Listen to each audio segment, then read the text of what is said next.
recorrente que ocorre no consultório é: doutor, o que eu posso fazer para prevenir o Alzheimer? Veja que coisa interessante. No ano de 2020, houve uma certa mudança, não no direcionamento, mas na organização dos fatores de risco para a doença de Alzheimer e para outras demências, que foi publicado na revista Lancet, tá? Ou seja, um artigo extremamente recente.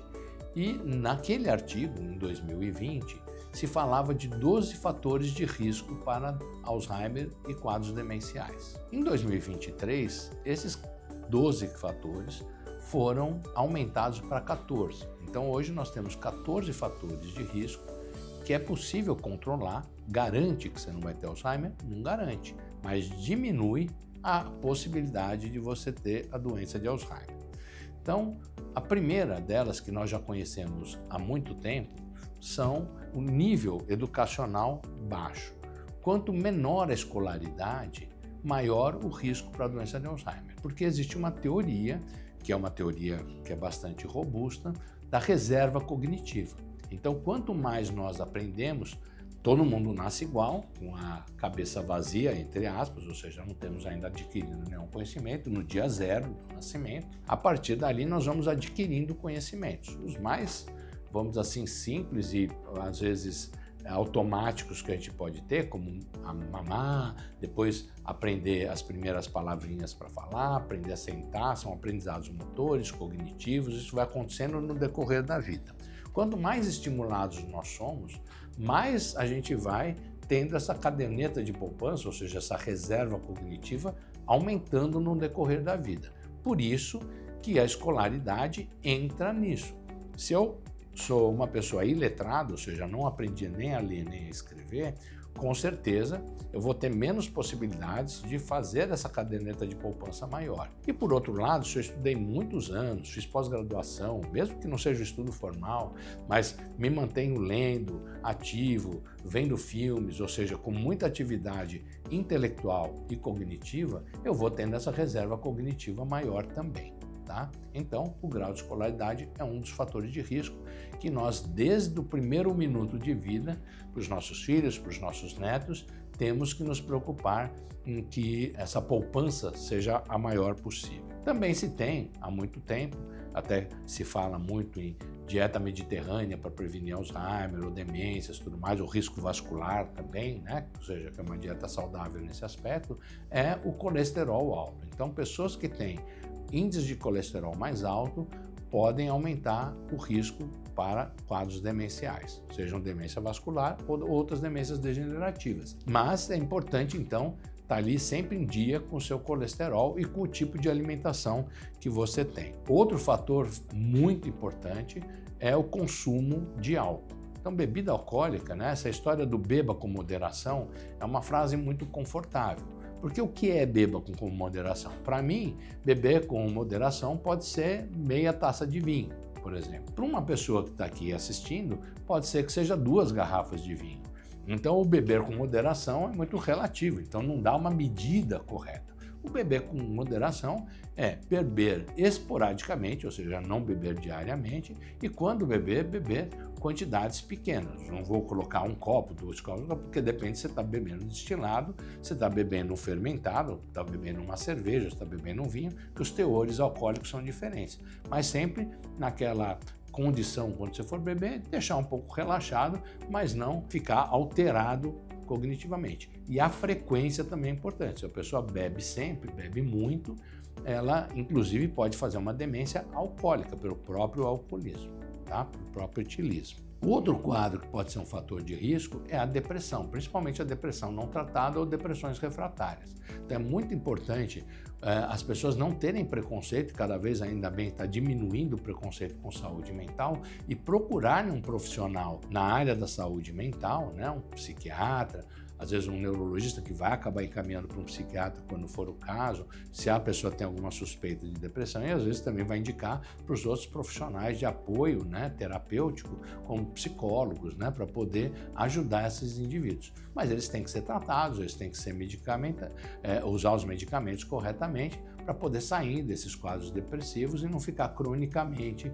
nesses quadros, porque é um fator de risco. Diabetes. A diabetes também é outro fator de risco. Há vários estudos mostrando mecanismos diferentes, desde de inflamatórios até quadros que aumentam o risco, por exemplo, de AVC e outras doenças, não só vasculares como neurológicas em si, do ponto de vista degenerativo, que associam o diabetes a um aumento de risco de quadros demenciais. Então, a mesma coisa, façam controle, tenham, vamos dizer assim, um médico que vai poder fazer esse controle geral anual para você e não deixe, quando começar a sair alguma coisa fora do trilho, ponha de novo o trem no trilho para não, vamos dizer assim, ter um problema futuro. Uma coisa que todo mundo sempre ouviu o tempo todo, a vida inteira, é atividade física, principalmente essas últimas duas gerações, né? As gerações, vamos dizer assim, dos mais antigas, né, dos baby boomers, não tinham essa preocupação com a atividade física. Mas depois dos baby boomers, ou seja, depois da década de 70,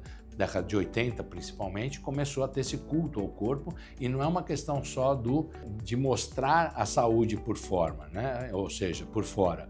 Ou seja, ficar fortão, essas coisas. É realmente ter uma saúde do ponto de vista físico, né? Do ponto de vista de atividade física. Então não importa se você nada, se você corre, se você anda, mas se manter ativo é algo muito importante para manter oxigenação cerebral, para manter, vamos dizer assim, controle sobre o seu corpo, a parte motora do seu corpo. A própria atividade física também requer, por exemplo, se você faz um esporte qualquer, você precisa ter envolvimento cognitivo para poder fazer os movimentos corretos, para poder pensar, vamos dizer assim, na melhor jogada, na melhor próximo passo que você vai fazer, estratégias que você vai usar durante um jogo, se for coletivo ou não. Então, é muito importante a atividade física como um todo. Falta de contato social. Isso é uma coisa que é um mal dessa geração, desse século, né? Então, cada vez mais as pessoas ficam grudadas a telas e elas não se veem socialmente. Elas podem ter muito contato, entre aspas, milhões de amigos, que eu não considero isso exatamente amigos, ou seja, milhões de contatos e poucos amigos. Então, saem menos, elas desfrutam. E o sair, você não precisa ir num super restaurante, não precisa ir numa atividade que você vai gastar dinheiro, não. É aquela rodinha lá que você forma, às vezes, no seu bairro, que você vai numa atividade comunitária, às vezes, ou ligada à sua religião, ou não, ou da própria comunidade, coisas desse tipo, que você vê pessoas, você troca informações, isso é muito saudável, não só do ponto de vista mental, mas como do ponto de vista cognitivo também. Hipertensão. Hipertensão, a gente sabe que é um mal que acomete um monte de órgãos. Acomete o rim, acomete o coração, acomete o cérebro. Então, cuidar da pressão arterial, que muitas vezes é uma doença silenciosa, as pessoas não percebem. Então, ter esse controle, ir no posto de saúde, ir no seu médico, ir num especialista uma vez por ano, pelo menos, é fundamental. Precisa cuidar da hipertensão. Sim, lesões graves na cabeça, isso aumenta o fator de risco. Eu falo, poxa, que coisa óbvia, mas as pessoas não sabem, mas a neurologia conhece isso ao longo do tempo, que, por exemplo, um trauma de crânio que você teve, por exemplo, com 40 anos de idade, pode, né, aumentar vamos dizer assim, a chance de você ter um quadro, vamos dizer assim, cognitivo no futuro, mesmo que você não tenha ficado com sequela nenhuma, e muitas vezes antecipar a manifestação de uma doença que você já ia ter, de uma demência que, por exemplo, você ia ter com 80 anos, você passa a ter com 70 ou 75 anos. Então, cuidar dessas, não fazer esportes, vamos dizer assim, ou atividades de risco, é importante para evitar que você tenha traumas ou lesões cerebrais importantes que possam acelerar ou eventualmente diminuir a sua reserva cognitiva, porque você vai estar usando o seu cérebro para poder compensar aquela lesão que você teve em relação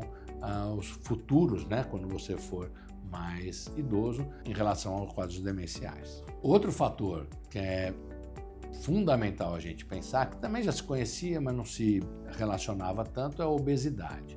A obesidade é um fator importantíssimo para qualquer questão da saúde, né? Não é uma questão estética, é uma questão de saúde mesmo, porque a obesidade, a gente acabou de falar da hipertensão, por exemplo. A obesidade está diretamente ligada à hipertensão. Obesidade, muitas vezes, está diretamente ligada à diabetes, que a gente já também citou aqui. A obesidade, por si só, aumenta, dá uma síndrome que a gente chama de síndrome metabólica, que também afeta o cérebro. Então, a obesidade é algo que não é uma questão estética, é uma questão de você cuidar da saúde, né? Então, ter um médico que possa, por exemplo, se você já é um obeso e passa a ser uma pessoa com sobrepeso, já é uma grande vantagem. E se você consegue depois normalizar o seu peso, melhor ainda, porque você vai evitar uma série de doenças, inclusive diminuir o risco para os quadros demenciais. Vou falar agora de uma dupla, vamos dizer assim, que caminha meio junto,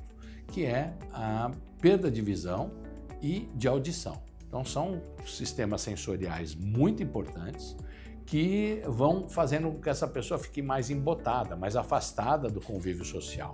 Então, se você enxerga mal, você às vezes fica mais restrito à sua casa, você sai menos, você assiste, por exemplo, menos televisão e filmes, às vezes, interessantes, ou programas documentários, você vai ler menos. Então, o enxergar mal faz com que você não estimule o seu cérebro cognitivamente. Ouvir mal é a mesma coisa. Então, às vezes, que graça que você tem de assistir um filme, se você é diferente de uma pessoa que já nasceu com uma questão auditiva, mas se você vai passar a adquirir, você sempre foi acostumado, seu cérebro está treinado a ouvir, você começa a perder essa capacidade e você se isola mais, porque você não entende o que as pessoas falam, você às vezes não consegue entender o que a televisão está falando e assim vai. Então, a perda auditiva é uma perda de estímulo cognitivo muito importante e tem que ser encarada com naturalidade. Então não tem nenhum problema uma pessoa de 50, 60 anos colocar um aparelho auditivo se ela precisar. Então vá ao seu otorrino caso você desconfie de uma perda de audição. Por incrível que pareça, tem outros dois fatores que são, às vezes as pessoas não imaginam que possam ter relação com quadros demenciais. Um é o tabagismo, né? Então as pessoas fumantes, foi interessante que cerca de 10 anos ou mais atrás saiu um estudo que a nicotina podia ser um fator protetivo para a doença de Alzheimer. E às vezes essas fake news continuam circulando. E aí o que se apresentou depois no estudo é que realmente as pessoas que fumavam tinham menos doença de Alzheimer. Falam, poxa, doutor Renato, você está falando uma coisa absurda. E é absurdo mesmo, porque a conclusão do estudo é que elas tinham menos doença de Alzheimer porque elas viviam menos. Então elas não chegavam nas idades críticas para ter a doença. Então não é que era um fator protetor, era um fator que evitava que você tinha a doença porque você morria antes. Era simples assim. Então o tabagismo é um fator de risco? Sim. Né? A gente sabe o quanto ele afeta a estrutura vascular, né? Cardíaca do seu organismo, então é um fator de risco, e pulmonar, obviamente, ou seja, de oxigenação, e é um fator de risco importante para quadros demenciais. E um que vai no mesmo caminho, parecido com o caminho do tabagismo, que é você também respirar fumaça, né? Que é a poluição do ar. Então a poluição do ar também entra nesses itens de risco. Então procurar estar em ambientes menos poluídos. É óbvio que você vive numa grande cidade, você não tem como evitar isso, isso seria uma medida de longo prazo do setor público, mas tente, vamos dizer assim, estar em lugares que são mais arborizados, sempre que tiver a chance de dar uma escapadinha, ou seja, ou se você mora no interior, ficar feliz que a poluição não é um problema sério para você. Mas a poluição também entra nesses 14 itens. Guardar os 14 itens, se vocês conseguiram guardar, é um bom sinal, porque a sua memória está indo muito bem. Se não, dê uma olhadinha de novo nesse vídeo e procure guardar esses 14 itens e melhor, mais importante do que guardar esses 14 itens, executá-los, tentar cuidar realmente dessas 14 questões que podem impactar num quadro cognitivo futuro.